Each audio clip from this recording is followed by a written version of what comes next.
రామాయణం అరణ్యకాండలోని 13వ సర్గ. ఇప్పటికే వనవాస కాలము చాలా గడిచిపోయింది.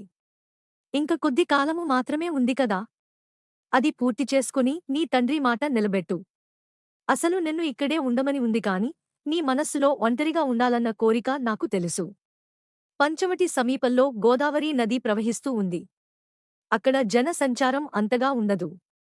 నీవు ప్రశాంతంగా ఉండవచ్చు. రామా, అటు చూడు. అక్కడ ఒక మాదుక చెట్ల వనము కనపడుతుంది. ఆ వనమునకు ఉత్తరంగా వెళ్తే మీరు ఒక ఎత్తైన ప్రదేశము చేరుకుంటారు. అక్కడి నుంచి మీకు పంచవటి కనిపిస్తుంది.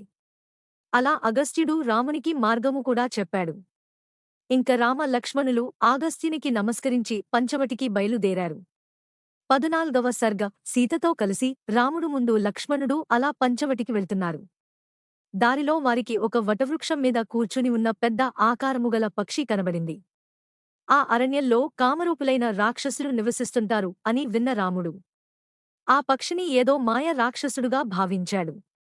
నీవు ఎవరు, ఇక్కడ ఎందుకు ఉన్నావు అని రాముడు అడుగగా,